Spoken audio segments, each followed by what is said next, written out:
Thank you for tuning in to the Natty News Daily podcast. This episode is brought to you in part by our sponsor, Core Nutritionals. You can check out corenutritionals.com for all your supplement needs and use code Natty News Daily at checkout to save 20%. Enjoy the episode. Alrighty, welcome back to the Natty News Daily podcast. We are here with a familiar guest, a good friend of ours now, Marc Tauriello, promoter of the Mr. America. Mark, good to talk again. I know we talk a lot off air, but Yeah, what's going on, guys? Good to get see you you. back in the pod. Yeah. Yeah, we don't see each other much, but we do talk. How's everything? It's good. It's good. We're both in prep for your show, and Yeah, I I was heard. gonna I say heard. I'm following along as good as closely. it can be, right? There's an asterisk next to that for the next 5 to 15 weeks. Right, right. I've been following along in your progress and seeing everybody's progress pictures. You guys are looking good. Yeah, we got to bring our yeah. best for Mr. America. Well, yeah. The show, on the amateur side and the pro side is bringing out, the best of the best from, literally around the world at this point. So you got to bring it, do your all you could to get there. hmm Yeah, Yeah, so yeah. why don't we get into it? We're getting some international draw. We are. I think last year we had like 4 or 5 countries that were involved. This year, my last count, I want to say it was like 7 or 8 already, with inquiries still coming in about, if people could compete and visas and, all that type of stuff. So it's drawing worldwide attention. Good, as it should for sure. I mean, if you look at the venue and what you're investing in the show, I mean, it's definitely up there on the world's level. Well, yeah, I mean, absolutely. And I think, a true world event, you need to have, international competition, from numerous countries, a couple of countries, if we're just doing Canada and Mexico, I mean, it's okay. But, I mean, we're in Canada, Mexico, South America, Europe, Asia. I mean, we pretty much have it covered. I don't know. Actually, we do have Australians coming, not for bodybuilding though, but for kettlebell sport. So there's literally people from every continent competing in this. Love it. Love to hear that. Yeah, and that's something that maybe even our viewers don't even know is the amount of other things that are going on beyond just the bodybuilding show. Why don't we talk through that real quick and then we'll kind of come back to the bodybuilding. Yeah, sure. I mean, so the Mr. America and All American Sports Festival includes powerlifting, strict curl, boxing, kettlebell sport, strongman, arm wrestling. Shit, I hope I'm not leaving something out. I feel like I might be leaving something out. We have like, 7 different sports going on throughout the entire weekend. We're also hosting the Adaptive Nationals for Strongman on Sunday. So that's going to be exciting. And to pull all this together, we're going to be broadcast, nationwide and essentially worldwide on Roku and Amazon Fire TV. And then in the United States on another 16 regional stations that pretty much cover the entire country. So this is a big deal, for sponsors and athletes and vendors. We're going to be in front of, 90 million households. So it is important that everybody, bring their best, get a good tan, do your hair, your makeup, and let the world see what natural bodybuilding and the Mr. America is all about. Yeah. Hell I got yeah. the hair covered. Yeah, yeah. I mean, and on top of, the broadcast agreement that we've recently signed, we also do the live pay-per-view, which Leroy is going to be, hosting that with Nicole Goodnow for the Why live don't we talk pay-per-view. about that? Our arrangement's slightly different than the last few years with Yeah, two of yeah. us slapping tan on and maybe probably jumping on the mic here and there. But You guys probably will. You should probably do it with a shirt on though, just because of I'm not sure how that's going to play on TV, right? Just over there all oiled up and tanned. I don't I know. mean, that's what you're showing on the screen half the I time guess so. anyways. I guess so. What's So the difference? Now yeah, it's it'll bring some encouraged. excitement. Yeah. Yeah, so we're Yeah. we're we're excited about that. We've been working with you guys over the past few years, doing the announcing and everything. And to have Leroy as the face this year on TV and not just the voice behind the mic, I think is huge. And having, Nicole Goodnow, Miss Classic Figure America coming on and doing that with him, I think is great. You know, we're trying to provide that platform for athletes to give you another opportunity, right? An opportunity to shine off stage somehow. And I think the TV, you know, in the broadcast contracts, that really does it. You know, there's not another event in our sport that can do that. And not just natural bodybuilding, any bodybuilding, everywhere. It's the Mr. America that, you know, continues to be televised and brought to living rooms everywhere. You know, the Olympia doesn't do it, the Arnold doesn't do it. You know, so this is a big deal. Awesome. Now, why don't we, a lot of the viewers know a lot about Leroy, myself, and James. Why don't we talk a little bit about Nicole, since she's being thrown into the mix here and into the Natty News fire, so to speak, Yeah. and doing some commentating. She's won several titles with the Mr. America. She has. This is Yeah. the first year she's not competing in the past 5. I know she's taking a year off for growth. She has big goals for coming back next year.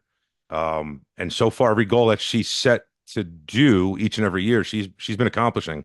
She's a kick-ass bodybuilder, great person. So I think everybody's going to love having her, you know, on screen and, you know, calling this play-by-play. That reminds us. Let's add her to the guest list for this show, James, before we bring her on. Or before Definitely she got to get her comes. on.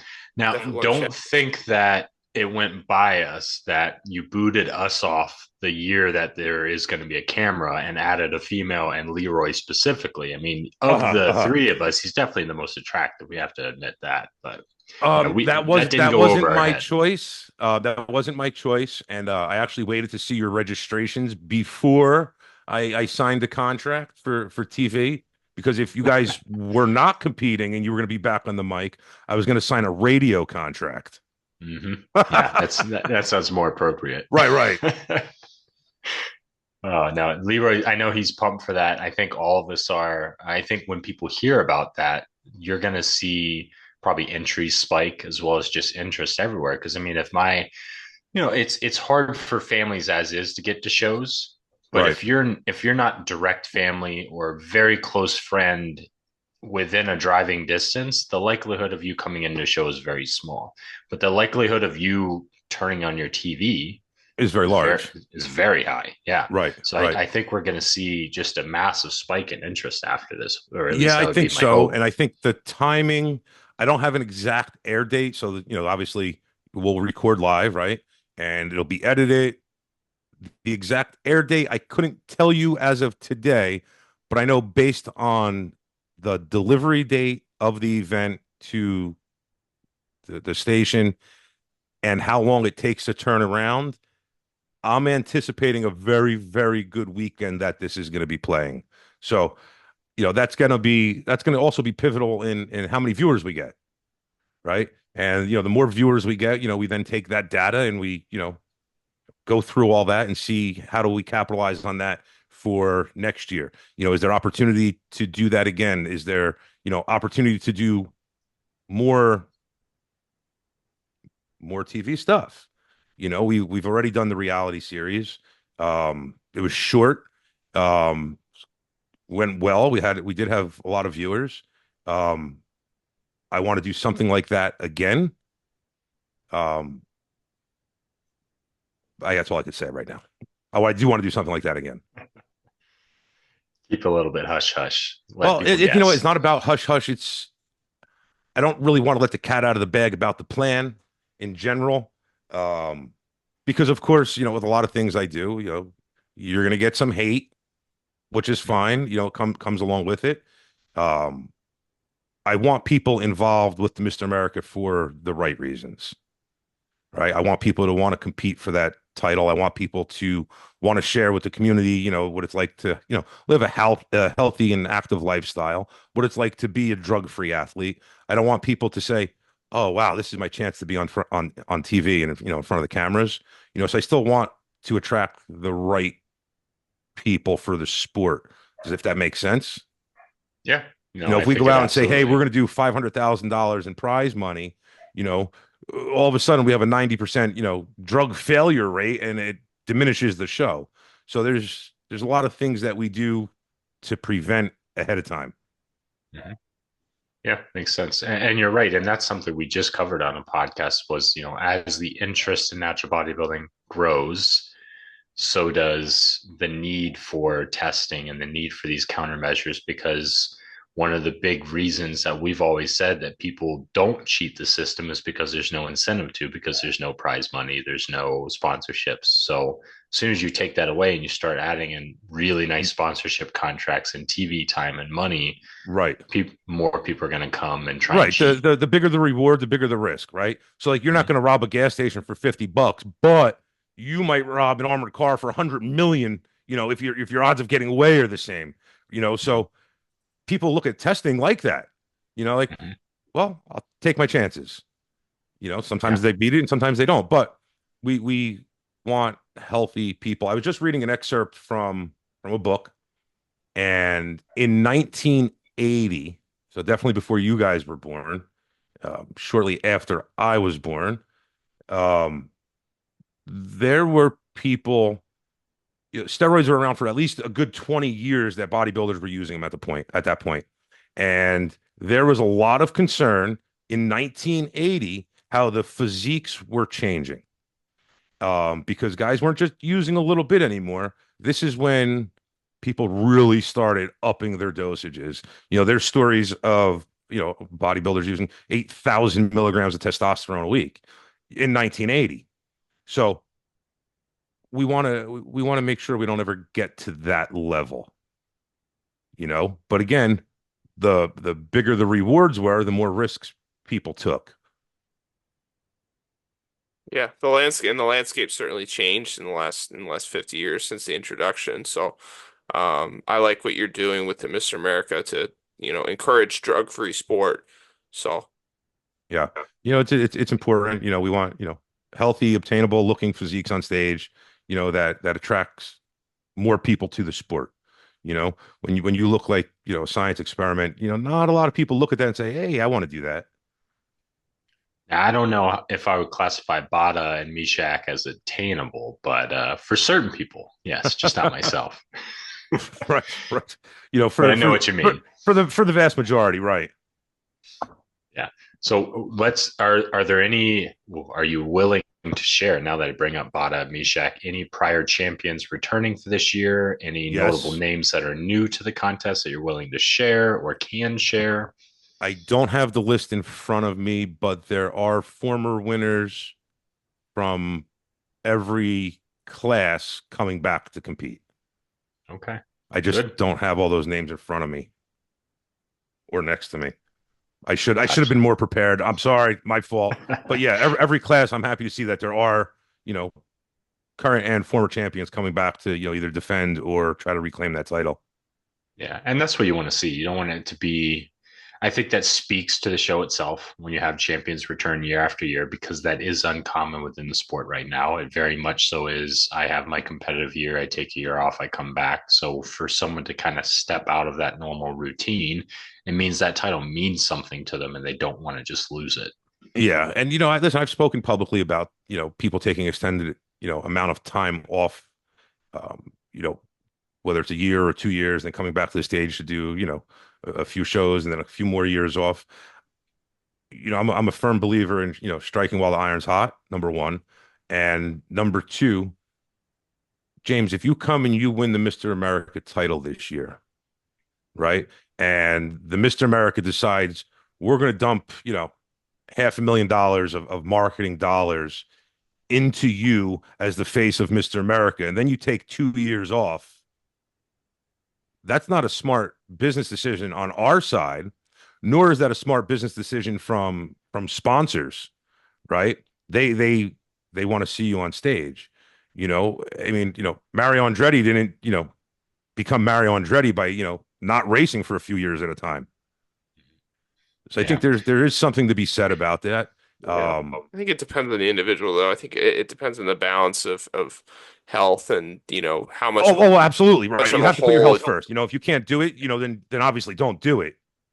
Because But I know for myself, I've dug myself pretty massive holes from competing. So, yeah, some guys don't as much, but I think some guys do need a little bit of time off. But But no, I mean, I understand that perspective though, that to stay, in at the surface and represent as Mr. America. But Right. um, Well, and Well, that's like it's that's in any sport though, right? Even Mhm. not just our side of the sport. On the other side of the sport, you do get, people, they're competing year after year after year for years on end. And I think that's the difference with the marketability of an event or of an organization, is knowing that, hey, if I get to, the pinnacle show in XYZ organization, I'm going to see, John and Joe and Mary and Teresa all on stage again. It's a lot of hit and miss, I think, in the industry right now. You know, um, you could win Mr. Universe this year, and then next year it's going to be a brand new Mr. Universe. That Mr. Universe didn't come back to compete. So I do like that for athletes, that any given season could be the season that you win those big titles, which is also good, right? So Mhm. you do have to weigh it out, the pros and cons of both, but most importantly, the health of the athlete, should be paramount. Mhm. Yeah. Well, and it's something too, you bring up the untested side of the sport. A lot of them do have these high paying, or, I don't know the fine detail of them, but they do have sponsorships and contracts and things in place where, if not certain number of competitions, certain number of appearances within the sport, right? And that's just Right. something our side of the sport's not used to. But as the sport evolves, might be something that, from a business perspective as an athlete, you have to look at it as that. Once it becomes a business and not just a recreational hobby, you have to treat it like a professional athlete. Professional athletes have contracts and they have Right. obligations. Absolutely. And I'm all for that, to help elevate the sport. I was speaking with, God rest his soul, Martin Drake, from, he was the head of the AAU. We've had a lot of in-depth conversations about, obviously, natural bodybuilding. And, one of the topics that came up was the level of conditioning that natural bodybuilders, um, men mainly, bring to the stage. It is really hard to do that again and again, year after year after year, without, really putting yourself in a bad spot. And one of the things that he would talk about is, if the judging was done correctly, you wouldn't just have the most ripped athlete on stage, right? So you wouldn't need to come in. I'm not saying don't come with striated glutes, but you wouldn't need to come in, bone shredded at each and every show. If you came in, with the muscularity, right, with the proper symmetry, can you sacrifice some of that conditioning? I think so. I think it's healthier. There's athletes out there that, you could call them up and say, hey, I have a show in 8 weeks. And like, cool, I'll be ready. I'll see you there. And they didn't have their sights set on that because of the way they come in, and they place respectively at every show that they do. So I think there needs to be some type of, you know, a different benchmark for what a natural bodybuilder should look like, Yeah. right? You know, 5'10", 105 pounds, bone shredded, not the look, right? It just doesn't, that's just not the look, and then off season, you find out this guy's, weighs 160 pounds, and you look at him, and you're like, well, shit, 10 more pounds, and you have a beautiful physique. So I think there is a problem with over dieting in natural bodybuilding. Um, but you can't. How do you stop that? Yeah, I How mean, do I it's tell you? not. At the end of the You day, it's can't. not You a can't stop strike. it. You can't say, okay, well, I'm only gonna diet down to a certain level, and you show up at the show and you get your ass handed to you, and you're like, well, I'm not doing that again. Yeah, I So, mean, it's there's important you push yourselves, but I do think, that we finding a balance with how often one competes versus what your physique looks like and what you're doing to your internal chemistry throughout that prep. There's got to find a balance and to make all that work. Well, it's got to come down to the judging, right? If the Yeah, judges are rewarding it, athletes are going to do it. And if they're heading in one direction, the athletes are going to just try and push and find the next extreme because right. everyone behind them is doing the same thing. Yeah. Listen, I've seen, at the Mr. America and at other shows, but definitely at the Mr. America, we haven't went with the most shredded person, right? There was people that came in, for more conditioned maybe than the winner, but was lacking the symmetry or the muscularity, right? So I'm glad to see, our judging panel each and every year has done what they should be doing according to criteria, not just awarding, that bone shredded look without looking at everything else. Yeah, because it's just multiple prongs to it. It's Right. not a striated glutes contest. It's a No. bodybuilding contest, and you're Right. judged on muscularity, symmetry, and conditioning. Right. There's And three of them. So our criteria is literally in that order also, right? And if you look, I know a lot of people know we do add a point system to it. And muscularity is 5 points, symmetry is 5 points, conditioning is 3 points. So it shows, it's important, but not as important.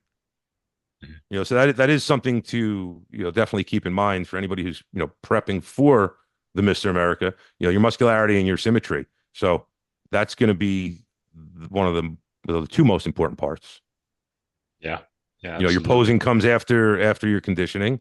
But yeah, you got to have all the parts in the right order. And it's good to see that those decisions have been made, because I know just historically, I can't speak on this year because I don't know, obviously, your judging panels consisted of individuals across multiple different federations. Right. So that's almost like a consensus across natural bodybuilding itself that we do want a slightly more full look and a slightly less conditioned look in certain criteria, obviously. Yeah. Me personally, I want to see a fuller look in all of the divisions. Yeah. I think for most people it ends up being a more aesthetically pleasing physique for sure. It is, and it looks healthier. Mm-hmm. It does look healthier. You diet down too far, or your carbs are too low, and you have loose skin. You're hitting a most muscular on stage, and the skin on your abdomen's hanging off. Like, I don't know, maybe don't hit that pose or don't diet down so far. But that shouldn't be a winning look. Mm-hmm. Yeah, no, agreed. Any Dan, you have a look of concern. Are you getting that shredded? Are you that shredded right now, Dan? He's hiding the glutes. I'm not that shredded yet, but I don't know. I don't think I'll be that shredded. Yeah. All right. No, you're talking to two people that so. Notoriously have an issue with bringing in their lower bodies. Myself worse than Dan. So yeah, overly dieted is my upper body. You have to keep dieting and get your legs to come in. Yeah. It's a fun struggle. For that reason, I'm actually doing some other divisions as well this year just to see how I do. And by some other, I mean all the divisions. All right. Nice. Yeah. Nice. May as well. But some people like one division over the next, whether it's, for the posing or just the energy that a certain division brings. There's nothing wrong with that until you find what you like best, right? And where are you being rewarded best? What do the judges think? Where do you fit best? So that's good that you're doing that. I encourage everybody to do that, actually. Yeah. Yeah. And it's something that I think a lot of people come into the sport with an idea in their mind, especially when you're bulked up, like what they'll look like when they diet, and then they do it. And then either they don't diet enough or the prep doesn't go well, or they find out, oh, like all the muscle I thought I had was actually body fat. Yeah. Right. So yeah. And that's something, originally was I want to do classic physique. And then it was, I got to do bodybuilding because I don't have the frame for classic physique. And then maybe it's like, well, if I can't bring my legs into the conditioning that bodybuilding requires now, maybe I've kind of excluded myself from that division anyway, or I have to just push to levels that either I'm not willing to, or I just physically can't get to right now. Right. No, you're absolutely right with that. Genetics plays a big part in, where you should compete. But I am of the thought that bodybuilding is an art form, and you train your body and your muscles to look like something. That can be done. I couldn't tell you how many bodybuilders have crossed all the stages, in the past 85 years, but people have trained to look a certain way. So telling me like, oh, your genetics totally dictates where you go, I don't believe it. Your training dictates where you go. Yeah, there can be modifications, right? You fill in certain. Are you guys watching the Olympics? Haven't had time to. Okay.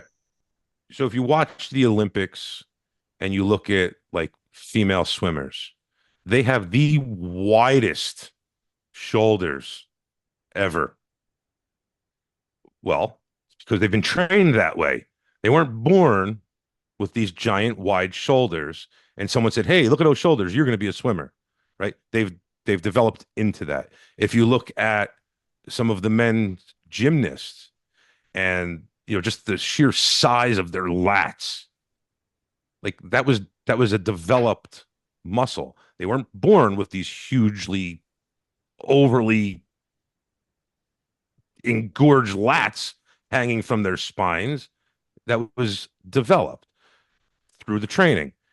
Was that intentional? No, but it has to do with, hey, this is what I've been doing. This is the result that I got. So if you look at other sports like that and you look at the physiques, yes, you can train to be a certain way. If you don't have, if you're shaped like a rectangle or a pencil, you can change that. You can make your shoulders bigger. You can make your lats bigger to accomplish that V taper.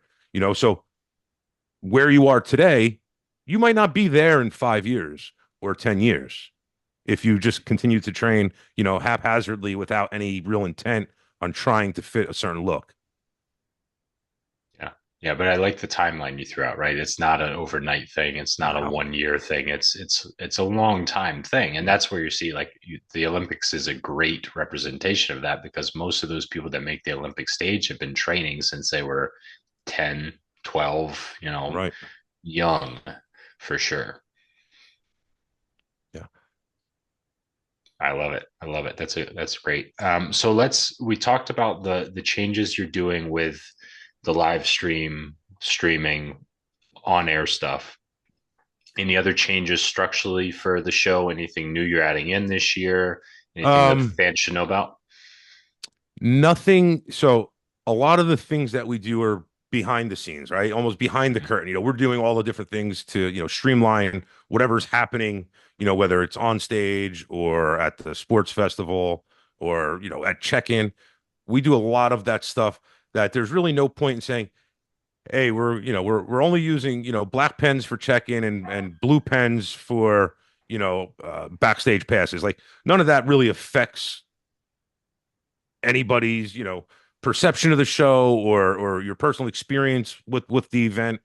Some of the things that do affect your personal experience with the event, yes, we do have custom medals we always have custom medals. We do have a new designed medal for this year, specifically for the 85th anniversary. So that's going to be good. I'm excited about that. The mock-up looks really good, and I got the see sneak them peek of that. hopefully in time, in my hand, where if I need to make a crazy decision, I can still do that. The stage is going to look a little bit differently this year. But nothing that will affect what you need to know about the show, if that makes sense. Okay. I know historically, we always the top five come back out and do routines. There is going to be two things that will affect a couple divisions. I don't know if this is the platform that we should put that out, so we're going to hold off, but we will revisit it shortly. But there is going to be something different with posing. Okay. Other than that, it's not going to be a huge major change for people to adjust to or anything like that. That will help streamline the show, and give people, it may seem like less time on stage, but more time to be judged. Awesome. Nice. And why don't we jump, because we're talking details and differences from prior years and such, and but a lot of our listeners have been following us for a while and had seen listened to the conversations that we've had and know about the Mr. America. Why don't you talk about what the Mr. America means, maybe for a new listener who doesn't necessarily have all the context that we're kind of implying to a certain degree that some people have. Okay, so the Mr. America, it's probably the oldest bodybuilding event in our sport. It's the event that really kicked off everything in bodybuilding and probably in physical culture in the United States and almost around the world. There was, other physical challenges and competitions, dating back millennia. But in modern times, the Mr. America is the reason there's, a Gold's Gym or a Powerhouse Gym or 24-hour fitness. That's the reason that, you have different supplement companies and apparel companies and equipment companies, because people flocked into the physical culture of bodybuilding. Okay. It's arguably that without the Mr. America, most of that doesn't exist today. Okay. So my thought process on it and my feelings on, like, I get goosebumps talking about this. The Mr. America is that one event that you could look back through bodybuilding history, and it was there each and every year with tons of competition. And as you look through that, some of the biggest names in bodybuilding came through the Mr. America. You had Chris Dickerson, Frank Zane. I mean, the names just go on and on and on. That if you're a bodybuilder or you've picked up a weight and you've done one curl inside any old gym, you should be able to appreciate all the people that came before you to set that in motion. So I think, from a historical standpoint, it's been the most pivotal and important event in all of our sport. Matter of fact, I do have a guest coming in from overseas this year, and I'm going to share something that he sent me literally today. Bear with me, just pull this up. You might have to cut this waiting time out here. This isn't very entertaining as I'm looking for this email.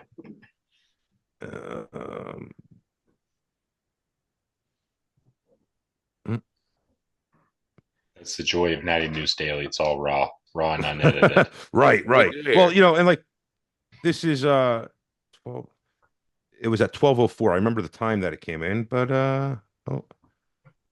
we're getting close now. Oh, we're getting close. Mark gets so many emails about the Mr. America. Oh my God. Yeah, like we talked about, I don't know how you keep your head on straight, especially coming down in these last few weeks.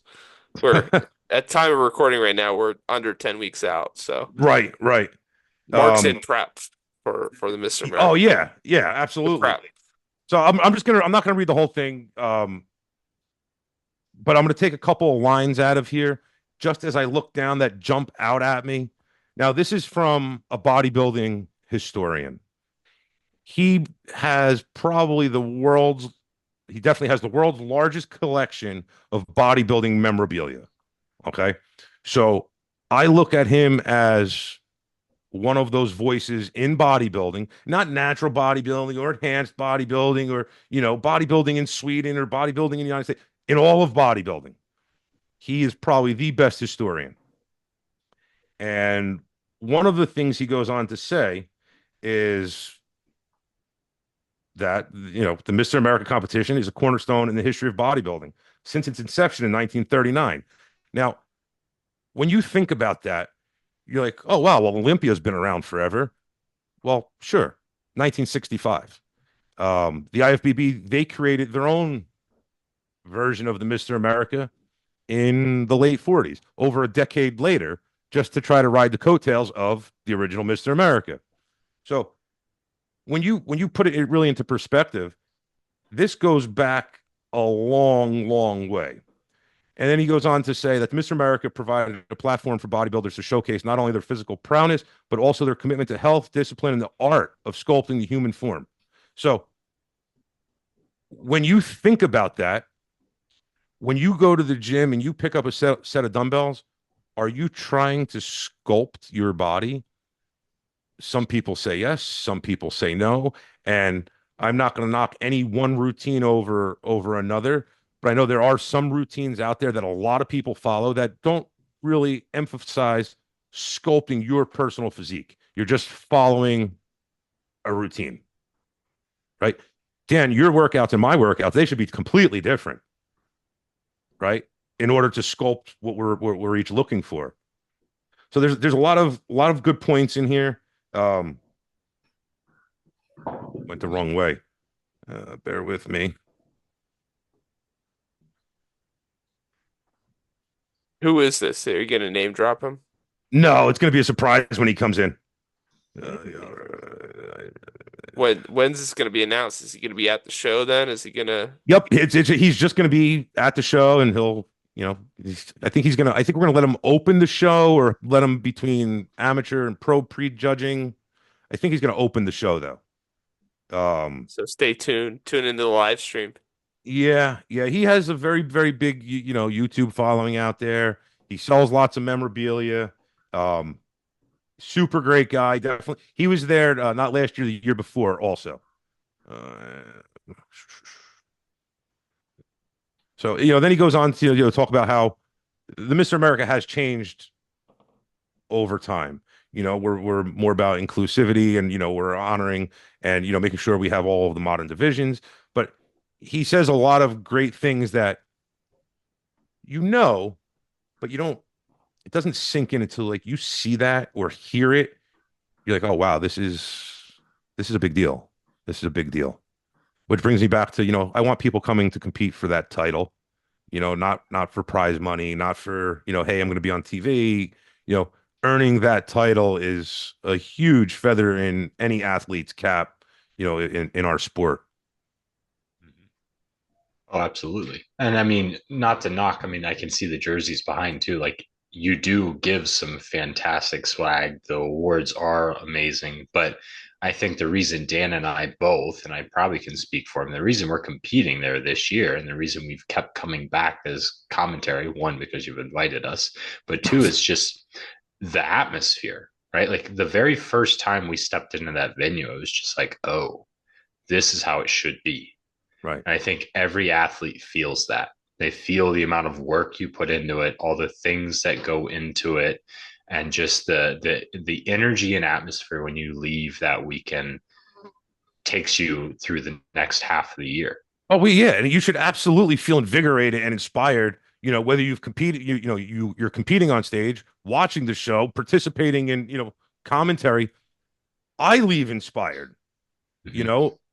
I look at everything that that we've done to make the show, but to me that's like it just has to be done in order to make a show. But talking with all the athletes from all over and hearing different stories, like you can't help but leave inspired just to be a better person, let alone a better athlete, right? Just a better person in general. So I actually get a lot personally from putting on the show. It means a lot to me to be able to talk to somebody, from wherever about their journey to the stage or just what's going on in their life. And if I could offer a little piece of advice to them or they offer to me, those are the moments that really, really make a difference. And, being that the Mr. America is non-sanctioned, we have that opportunity to bring in athletes from literally every organization. Literally. There's not an organization that we haven't had athletes from. So that is, to me, that might be the most important thing about this is, that one time a year to bring everybody together. We're not charging for, an athlete card or, there's other organizations. Hey, yeah, we take everybody. Give us $175. Like that's not what this is about. This is, and I've said it before. I don't know if you guys have said it, but this is more of a celebration of bodybuilding. Of course, somebody has to win, but it's more of a celebration of bodybuilding. So why not bring everybody together for this? And it's something that a lot of people call for, right? Or are calling for, us included. Like we've been a loud voice screaming for that. Yeah. For some well, listen, time. there's been a lot of talks, and I'm sure, if you talk to, any head of any organization, they'll all tell you the same thing that, hey, yeah, there's been talks of, organizations, merging or working together in, some type of collective way. But then you'll also hear all the heads of the organization say that too many egos get involved in order to really and truly make that happen. And, at the end of the day, all of these organizations are businesses, right? They're promoting, 50 or 100 shows a year. And this is what gets my goat. I'll be honest. If you're going to promote 100 shows a year, and at the end of the year, you have X amount of prize money, where's all that money go all year? I know how much prize money I'm able to do each and every year, and I run one show, and I don't charge for athlete cars, and I don't charge for drug testing, and I don't charge for pictures. So I know what we could do with one show. Why can't any other organization that's running 50, 60, 70, or 100 shows a year be better? Why can't they do more? I think that might be the question that everybody needs to ask themselves. Don't be so surprised when you see, $60,000 or $50,000 in prize money. Like, okay, great, but you had 100 shows to raise, $50,000 or $60,000 or whatever people are giving away now. Where I know I'm doing very, very close to the same with one show once a year. So I'm either doing something better or they're not doing enough for the sport. I don't know what it is. Let the listeners decide. Yeah, well, I don't want to speculate on the financials of a lot of other organizations, but a lot of Well, it's not necessarily just the financials. We were talking about how the energy of the venue is different, right? it is. So we could do that, but get the fuck out of the high schools. Get out of those auditoriums, go to better places, spend a few extra dollars, and you could do more. The athletes will appreciate it more, the fans appreciate it more, and it's going to help build the sport better. So if you really want to build the sport, legitimate. Yep. Yeah, we have to do better. You know what else I go to at 9 o'clock on a Saturday morning at the high school auditorium? Is a little kids play. 9 o'clock Saturday morning, we're showing up for, little Sally's, spring musical in the same auditorium that this prestigious bodybuilding show, supposedly, prestigious bodybuilding show is going on later in that same afternoon. Like that just doesn't cut it for me. Yeah, you have to elevate the sport in any way you can, and there are small things that you can do without large investments in money, right? Right. So, and listen, most of the large year-end shows are doing it. But let's get it better throughout the rest of the year. I'd personally rather see less shows in better places than, more shows in less of a place. Yeah, I think most people could agree with that as well. So yeah. Dan, do you have anything else? Back to the Tropicana and seeing and experiencing and competing in the legitimate and professional event. And this, I mean, it gets back to why our conversations dating back several years, why we align so well with what you guys are doing is trying to elevate natural bodybuilding and put it on, showcase it in the light that it deserves. So, yeah, we appreciate what you're doing. I'm excited and listen, before we go here, I'm an open book and I'm open to suggestions from anybody. So if there's an athlete or another promoter or an organization that says, hey, I like what you're doing or I hate what you're doing, why don't you try that? I'm open to hearing that because I want to keep progressing forward. And I'm only one person that's so creative. So I am open to those suggestions. You call me once in a while and say, hey, Dan, what do you think about this? I do. Yeah. So, guys, I greatly appreciate you having me on. I look forward to seeing everybody in 10 weeks. And we will have a couple more announcements coming up within the next few weeks. And we'll have to drop them right here. Yeah, keep an eye out on the Natty News Daily and Mr. America Instagram. We'll be dropping all the info on the live stream link and all that fun stuff. So excellent. Yeah, I'm looking forward to the event this year. I'm looking forward to getting back there. So cool. Yeah. See you guys soon. See you in Atlantic City. Yeah. Got it. Free time, Mark. Okay.